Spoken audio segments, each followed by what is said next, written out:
startups, entrepreneurship, starting your own new business. Join me every week as we dive into stories, topics, and advices from the top founders, innovators, the crazy ones, the misfits, the troublemakers. Every Saturday at 4 p.m. I'll see you there. Adrian, I want to start off with why you're in Pakistan. So I came to Pakistan to explore here and basically figure out what the opportunities were in terms of connecting with the ecosystem. You started your entrepreneurial journey 14 years ago. What was the experience like, because you worked all your life for someone else?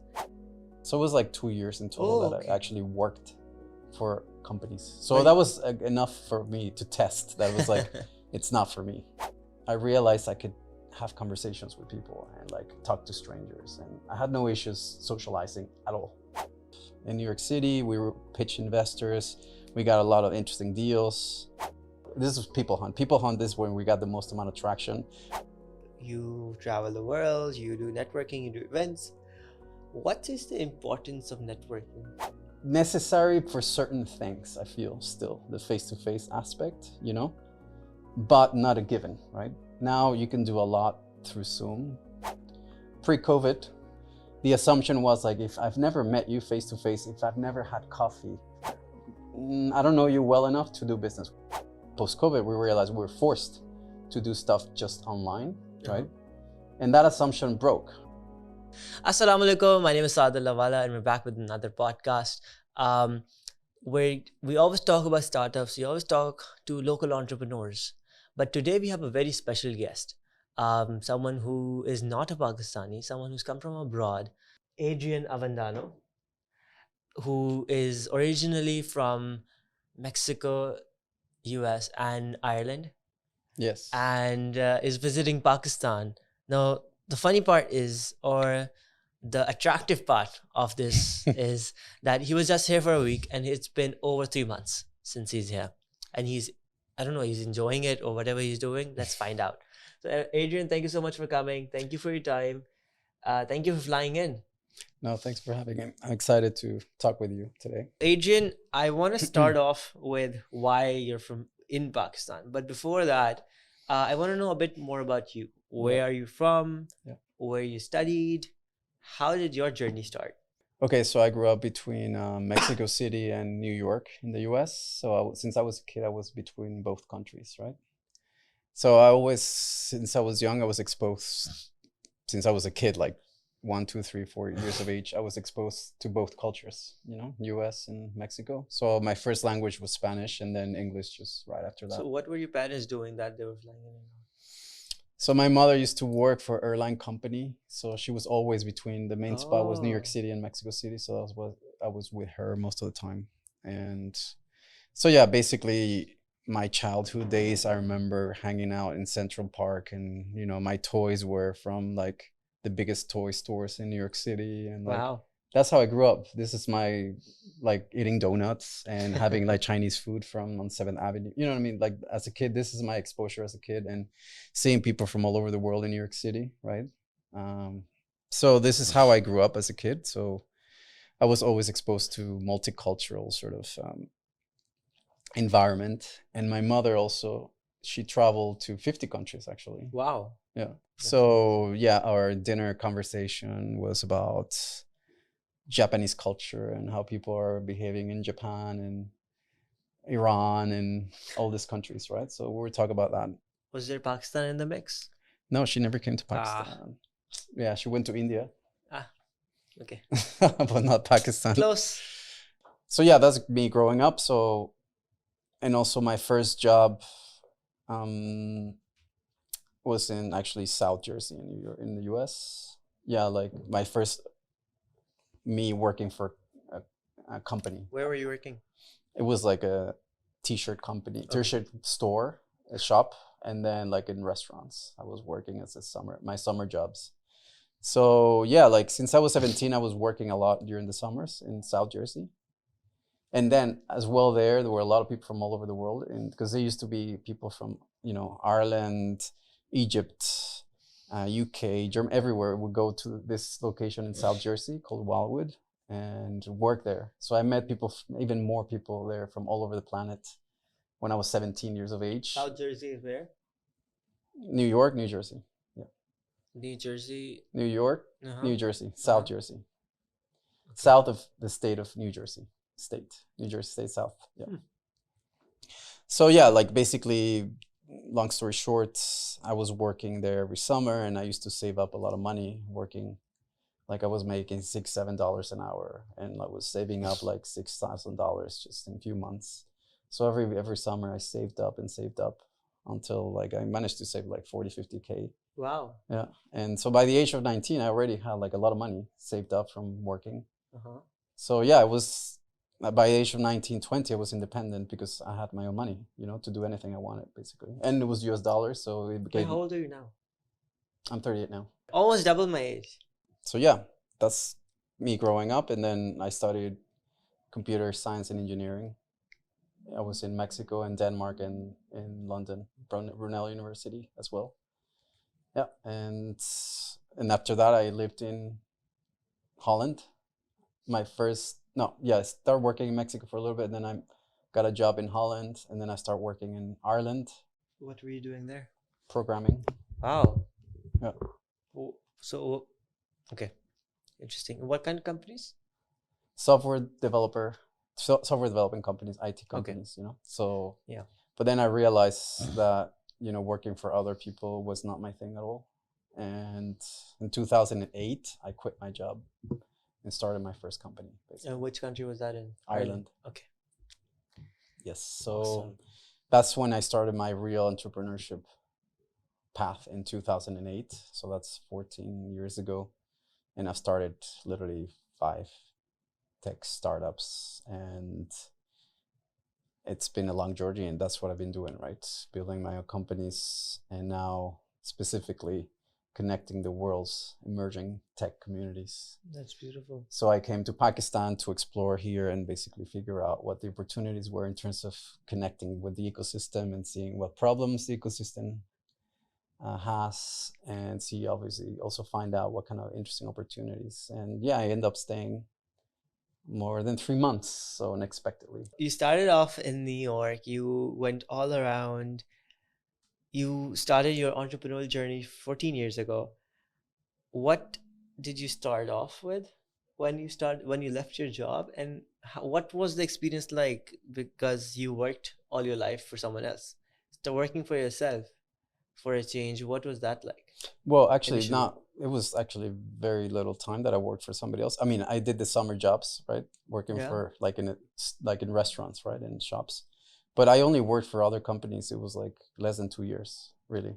Yeah. So in Holland, I worked for a company. It was 4 months, and in Ireland was like 14 months, and in Mexico. So it was like 2 years in total that I actually worked for companies. So that was enough for me to test. That was like, it's not for me, right? Working for other companies. So yeah, it was not much that I worked for others. So it's been most of my life working in my own projects, right? That's basically it, yeah. And to answer your question, so in 2008, I realized, you know, what were my interests? And my interests were really about, obviously, tech. But I was not just the introverted programmer. I realized I could have conversations with people and like talk to strangers, and I had no issues socializing at all. Yeah. Versus like typical IT tech people who they struggle communicating, right? So I had the genetics maybe that I could communicate easily. So I was like, I need to leverage those skills that I can code. I have a developer's mind, but also I can socialize, right? So that's the company I started. It was like this is 2008, remember, online platform for which I started doing like connecting people from, you know, online events to offline gatherings. And the idea was to connect people from different backgrounds. So imagine I wanted to bring scientists together with entrepreneurs and also with artists. Mm-hmm. So I wanted to create like this meetups, but with an online social network for people from different backgrounds to connect.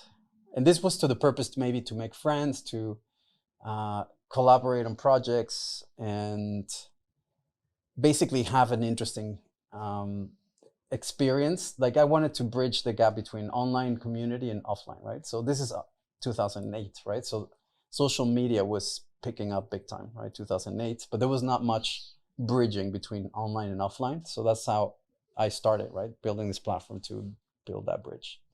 Awesome. And how did that go? Was it successful? What did you sell it off? And then because you said you did 5 different ventures. Yes. So the first couple of years, 2008, 2009, was experimenting, right? So build this platform online. Some developer, I built it. And then we built, 2008, the iPhone, 2009 came out and the App Store came out. And then me and my co-founder, we realized, no, we need to do like apps because that's the thing now, right? Yeah. So basically we got MacBooks. That was big on apps. Yeah, you're right. MacBooks. And then we start coding. I start coding for the iPhone, right? So I start building apps. So we shipped our first iPhone app on the end of 2009. Wow. Yep. That was pretty early. Super early. And so I shipped it, we put it in the App Store, and we got like several thousand users on our first app in 2009, 2010. It was called Crowd Scanner at the time.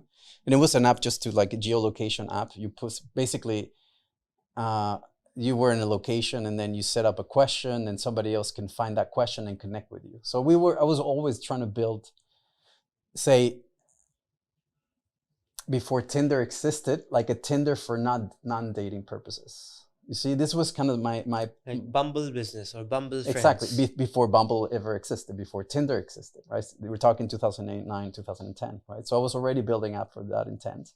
And that led to another application that we built to do the Tinder thing, but for events, for conferences, right? So like literally was like very much like Tinder. Is there anything like that anymore? Like now? There's like event apps that first. I mean, yes, event apps, but like people who want to do events but need a platform to connect.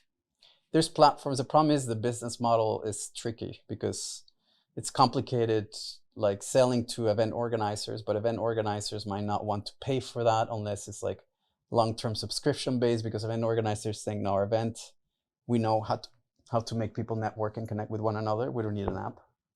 So it was a tricky business model, but it still got us funding. We got 100K from a VC in Ireland. The Enterprise Ireland is called, so it's public-private fund.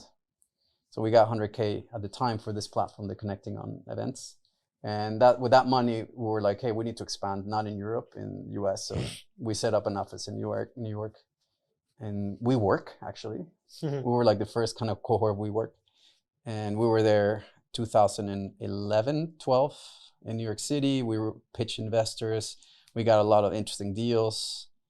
And we also moved to San Francisco pitching to investors. And we got an acquisition offer. A company wanted to buy our company at the time because this was People Hunt. People Hunt is when we got the most amount of traction. We got like literally global press of the 5 connecting. This is, remember, mind you, this is just connecting app, but for friend purposes, right? Because we shipped it out of events and started just connecting people for friend purposes, right? Based on common interests.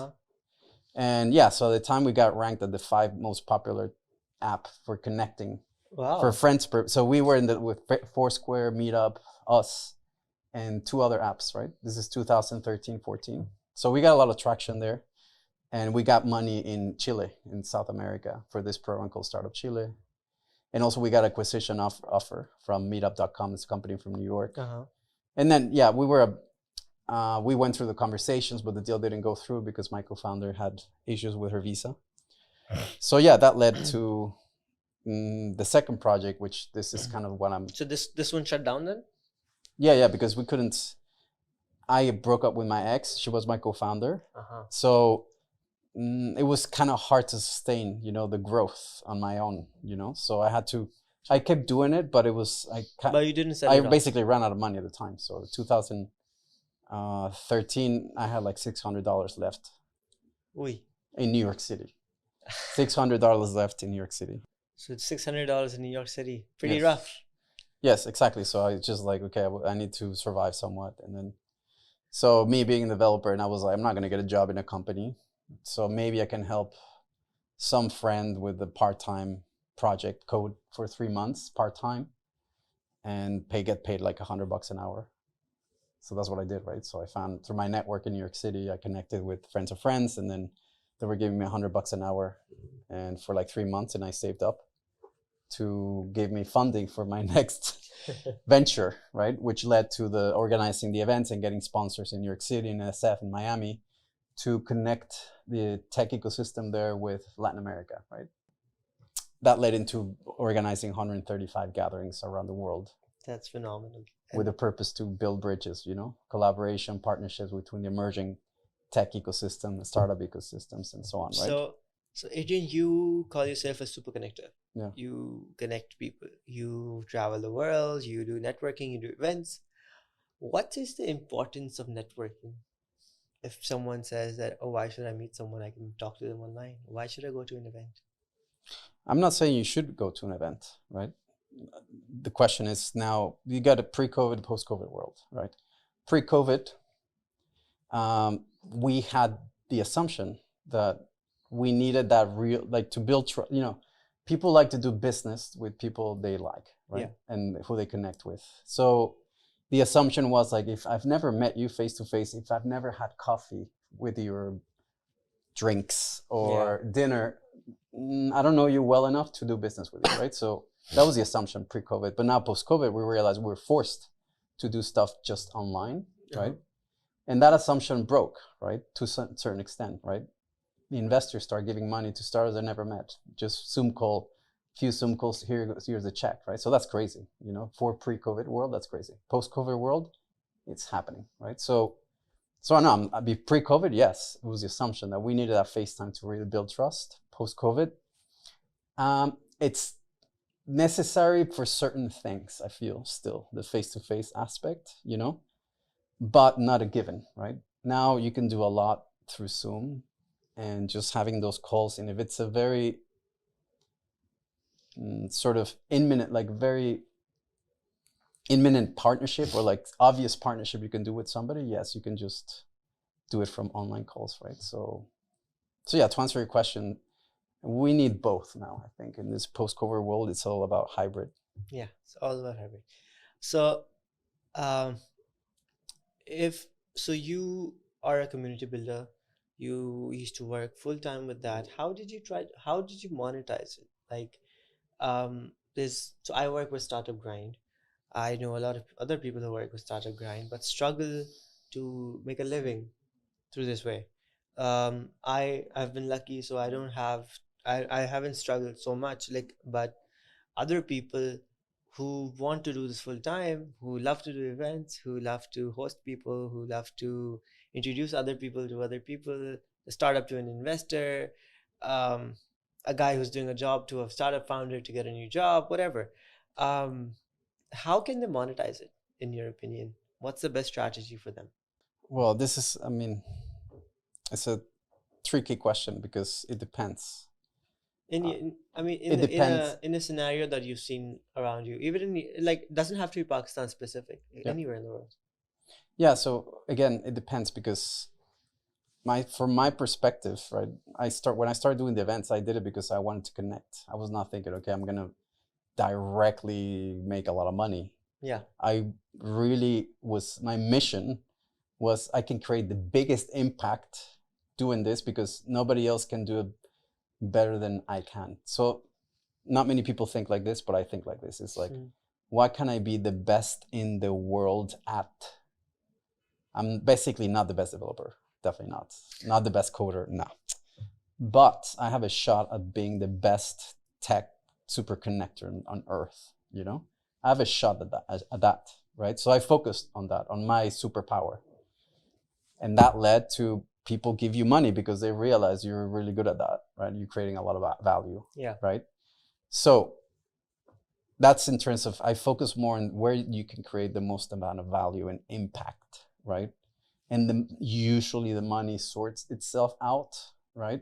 And that's kind of what happened with me, right? So I started doing these gatherings and then people in New York, I want to be a sponsor. Here's like $1,000 just from nothing, right? It's like, whoa, $1,000 just to say 5 words. I was like, wow, that's easy money, right? So I started doing over and over. Just the money came. I was not like pushing. It just came because I did it at the right time, I guess, right? started the right time in San Francisco, and there's a lot of money in San Francisco, New York, obviously, right? And so I was getting sponsors. I was getting these law firms giving me money. I was making deals from connecting people in Latin in the US. And so the deals just came, and I was doing something that I was obsessed about, not passionate. I was obsessed, right? And then just literally the money sorted itself out, right? The disruptive part was COVID, because everything changed, right? So I had to re-engineer everything. Pre-COVID I was already in a role with 45 gatherings pre-COVID, right? I had sponsors lined up in Brazil, in Vietnam and stuff, right? And then everything ended at COVID, right? So the last couple of years have been tricky for all of us, right? Figuring out what's the model to chase first. So my advice is like, yeah, you need to make money, of course, but you will give up. It doesn't work out on the first, second try if you aren't not really committed to the mission or the problem you're trying to solve, right? Because it might not work out. But if you're doing it for the money, you will give up on the first round, right? But you need to do several experiments, right? So it's chase the problem versus chase the money. I totally agree. So even in a previous podcast with Obed, who was just here, that's what we talked about, that if you're doing work to make money, you might make some money, but whenever you're doing work for your passion, money follows, and then it's more than we can ever even imagine. So that's very true. So again, coming back to the fun part, why are you in Pakistan? Oh yeah. So I was planning, again, going back then, I was planning a gathering here with 5 VCs in Karachi, here in Karachi, at Nest, back then Nest. So I had the ticket and visa ready, and then COVID happened, and I got stuck in March 2020 in the country of Georgia. So I couldn't come. And then, so, like I said, I'm being organized 135 gatherings everywhere. And Pakistan was one of the countries that we did not do anything, right? Like a sizable, we did China, we did Japan, we did Korea, we did India, Bangladesh, you name it, right? And it was like Pakistan, sizable country in Asia that we have not touched.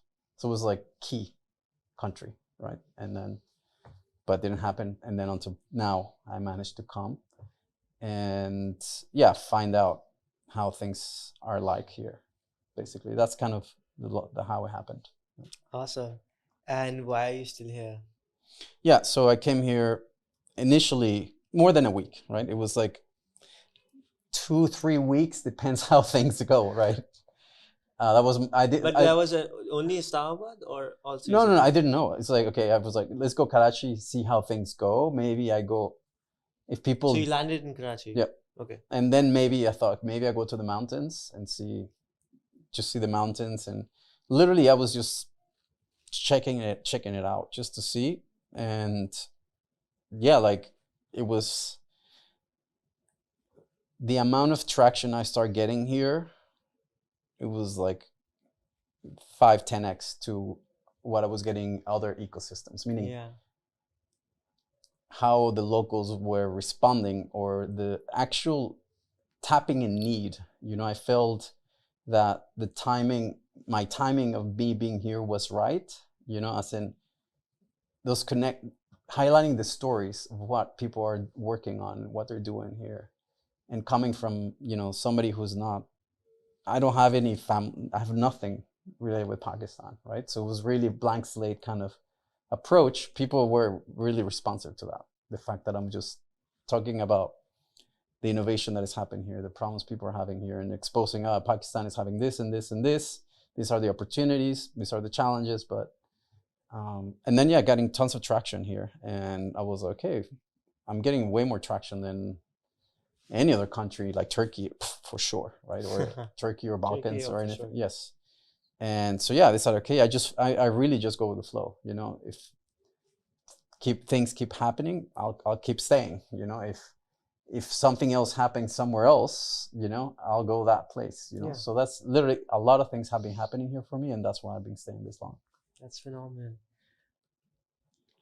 What can we do, or how can we help you to achieve your mission more quickly? And what can you offer us? Because if someone here is a community builder himself, or if someone's a founder and is looking at the podcast and they want to connect with you, Yeah. what are you expecting from them and what should they expect from you? That's my main question. Well, the reason it's not because I'm being narcissistic or anything, right? My mission in life, again, is to create impact, right? Yeah. Being creative and technology. I believe in technology for the betterment of humanity, right? And my single job, you know, as I've mentioned, is to leverage tech for us to progress as humanity, right? I'm not the only one working on this, but my focus specifically has been in communities, markets, countries that not many people know about, Okay. right? And before coming to Pakistan, I heard stories that people are nice here and stuff, but I didn't know exactly what's going on here. We hear all the bad stories, right? The TPP and whatnot. We don't hear any good stories, barely any good. Okay, yeah, YouTubers come here and they go Sadar and look at the market and look at the vegetables. Like, okay, Good cool. food. Okay, cool. Yes, and it's like, oh, Karachi is so crazy. Okay, cool. What? Tell me more. Like, what's the? Yes, the cultural stuff is. I love it, but what's the innovation? What's the problems? You know, what are the hard problems Pakistanis are trying to solve, right? So that's my goal, really, identifying those problems. And yeah, so I'm a networker. So if there's networkers out there, spread the word, really. So he's less of a networker and more of an internet worker, so networker. Yes. And he wants to connect with everyone who is in the technology space and learn about your problems, learn about what you are facing, and he's sort of trying to solve that as well through a very interesting. So going back to answering your second question, how Yeah. can I help? Yes. So basically what I'm doing is, obviously I've been doing tons of connections, right? Somebody here needs to be connected with like a corporate in Miami or Brazil. I can get to those people, right? But that's not very scalable, right? So what I wanted to do is a scalable way of making those connections happen, right? So what I'm working on is, think about a connector chat GTP. Okay. So think about a tool. So I have to mention this, I've been doing lots of interviews, right? I've been meeting people and then posting the interviews. So I'm doing the media side. Not enough. I would say not enough. You should be doing more. Okay, I'll take that in. Media side, because it's very important to make those interviews, because it allows me to connect, you know, and understand better than just text, right? So basically those interviews on the front end, the media side, and the back end, I've been building the repository of problems, right? So think of a chat GTP, but instead of giving you any information, it will tell you who you should be meeting based on a problem that you have. You know, if you say, I want to find developers for the textile industry who know all the supply chain stuff and build an app, right? So who is working on that problem around the world, and what their names are. Yeah. And then you can connect with those. So that's the tool I'm working on at the moment.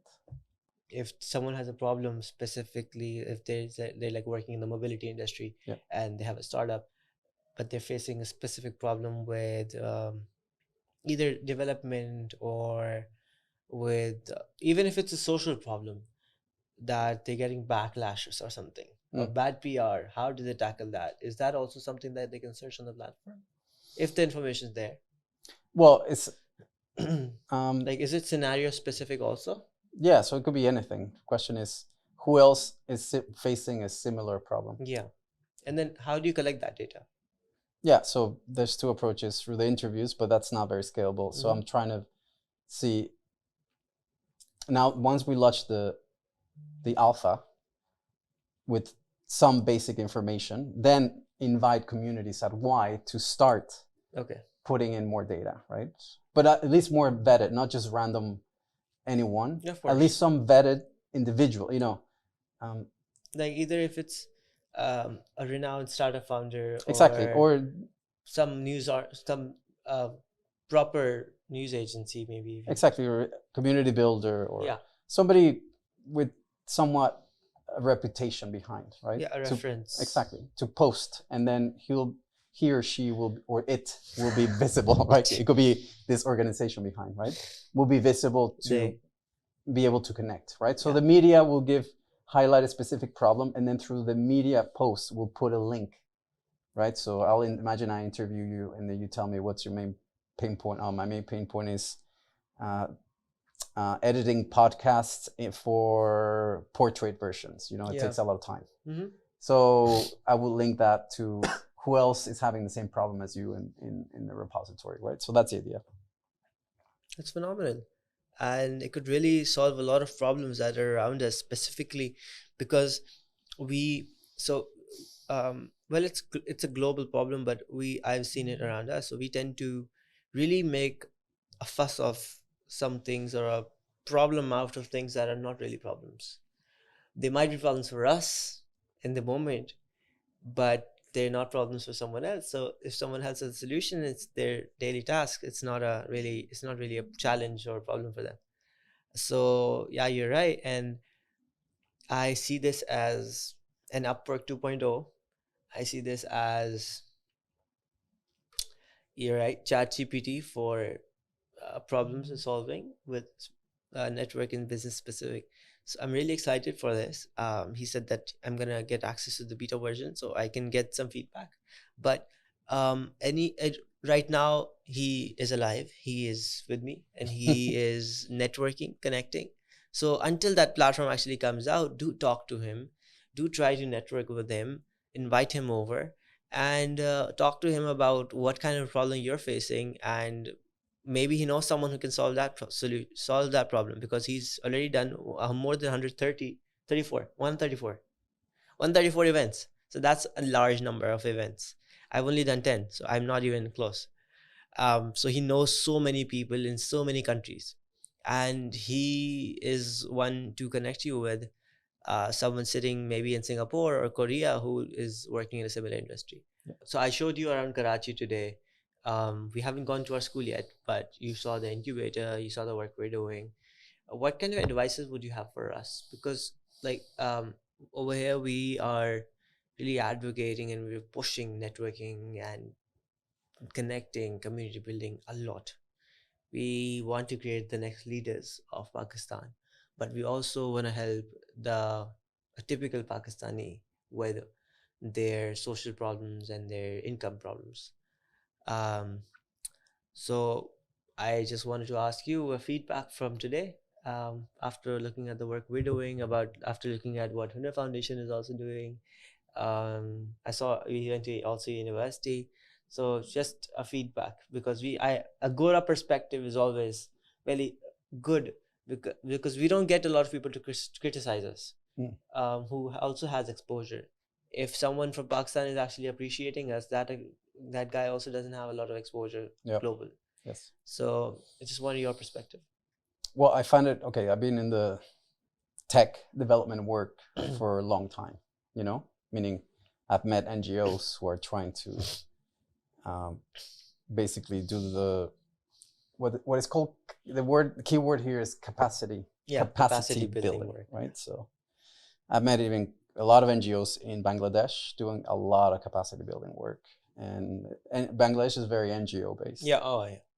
Big time. And same Myanmar, doing a lot of capacity building stuff, you know. So meaning there's a lot of startups who are getting funding, and a lot of the work is not just on building a user base and trying to monetize it, but a lot of the work is also on capacity building, right?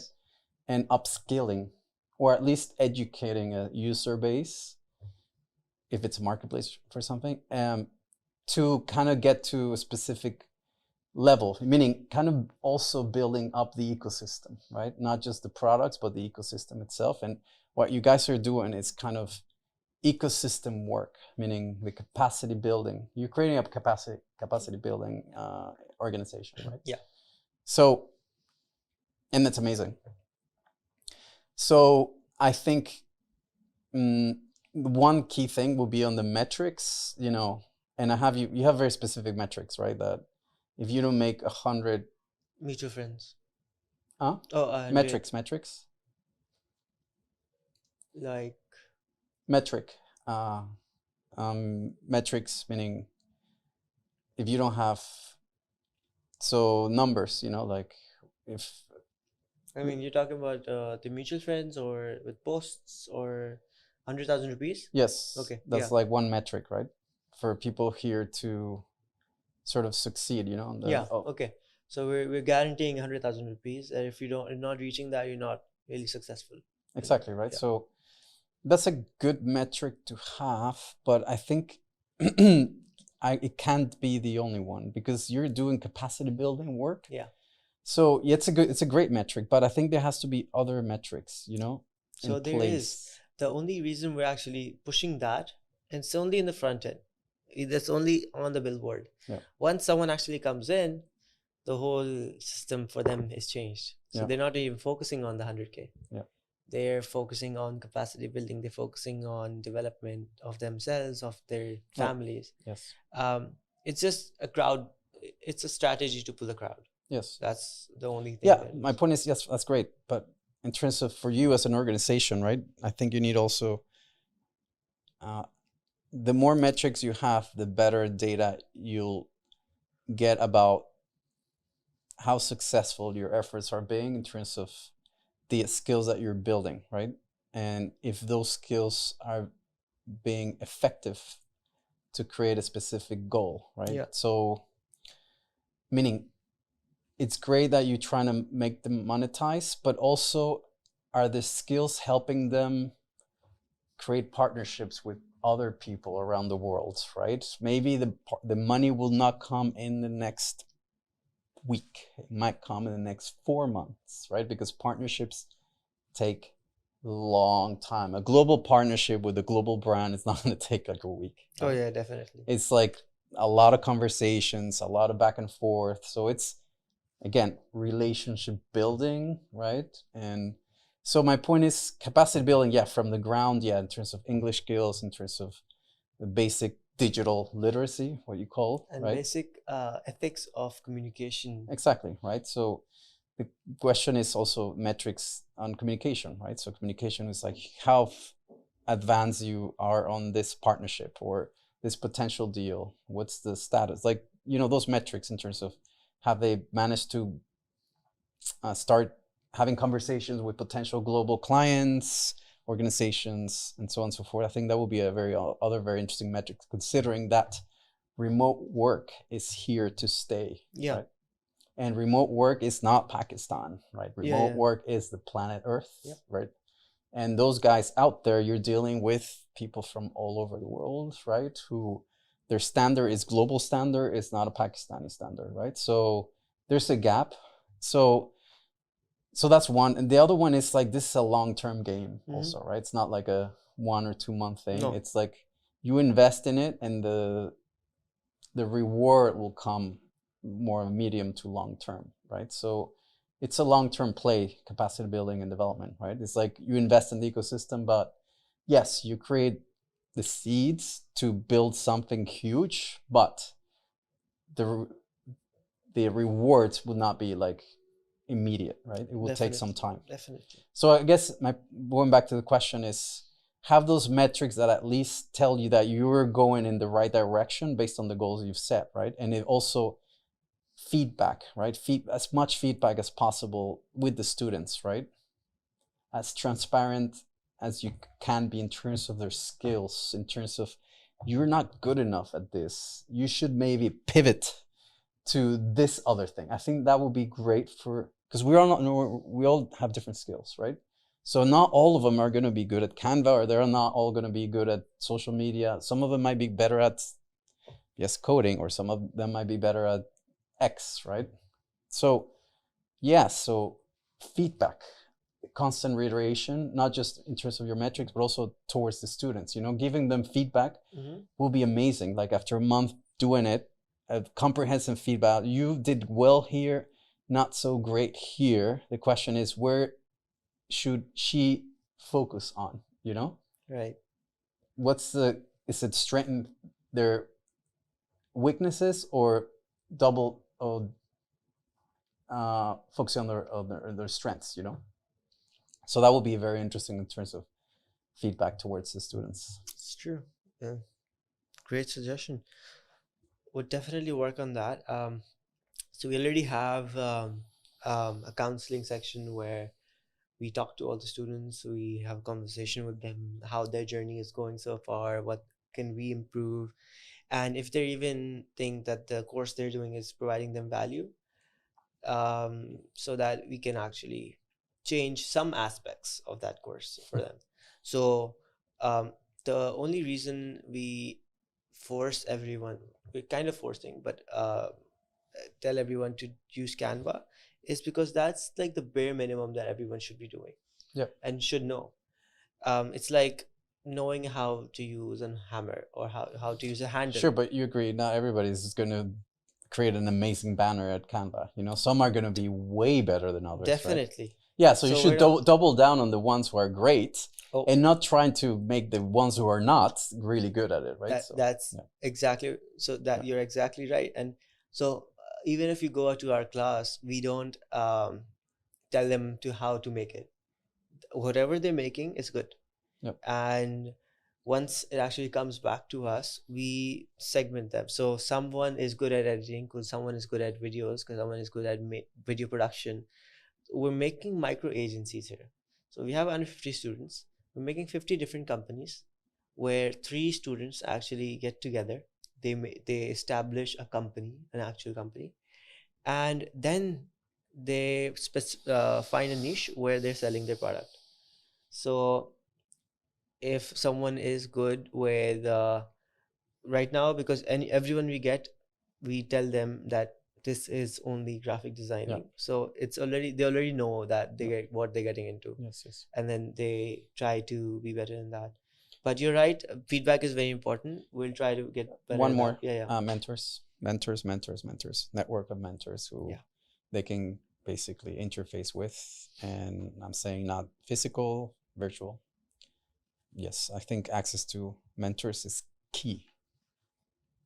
There's a wall of mentors downstairs. They can WhatsApp everyone. Everyone has WhatsApp groups with mentors already.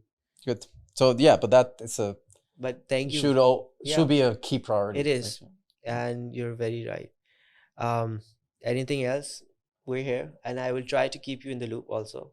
Nice. I wouldn't bug you too much, but I love your feedback, and I would genuinely, because we want this to reach the masses, not only in Pakistan but globally. And to achieve that, we need global feedback, as you said. Your feedback is very important, and other people's feedback is also one more. If somebody succeeded, and with you have 500K mark or something, the highest mark. No, it was 200K plus. Yeah. So basically, success stories. You know, everybody needs to hear, not just within it keeps them motivated. Yes. Really broadcasting the success stories, right, to the community, because that would people who have not heard of you guys can feel inspired. You know, that's very important. The inspiration and hearing good stories out of all the bad, it's like very important, and that would inspire other people. You know, one girl who from nothing started getting this income. It's inspiring for a lot of people here, right? So I think pushing those stories, it's very, very important. It is. So our content is actually in Urdu. We got a very good video made yesterday. I was gonna send it to you, but it was in Urdu. But it's we're big on content already, and we're posting 3 to 4 success stories every day already. Perfect. So inspiration is like the key. That's what we're actually relying on big time. And then those students who succeed are the mentors for the ones who haven't. Nice. They're also the mentors, but also we have a board of like a list of mentors. There's a guy, the kid who I showed you this morning, who is from a small city and teaching 2,000 students. He's earning $1 million rupees a month himself also. He's only 15. So he comes here every week and talks to all the students. So he's also here. There's a lot of other people. There's Carla, who I also showed you. She's helping with the English. So there's different people who are working on capacity building, and we're trying to improve ourselves every day. So thank you for your feedbacks. No worries, my pleasure. So this was a pretty long podcast, but thank you for your time. It's really an honor to have you in Pakistan, especially in Karachi. Thank you for your time coming here, spending the day. We really want more people like you coming to Pakistan. And again, you are here. It's an honor for us. Let us know. Let anyone know whatever you want. I have seen the feedback you have been getting, and you will get even better feedback very soon. So just let us know whatever you need to make you succeed, so you can help us also. शुक्रिया मैं आपसे मिल कर बहुत खुशकुन किया खुश हुआ. खुश हुआ Nice. Thank you. No, thank you. Startups, entrepreneurship, starting your own new business. Join me every week as we dive into stories, topics, and advices from the top founders, innovators, the crazy ones, the misfits, the troublemakers. Every Saturday at 4 p.m. I'll see you there.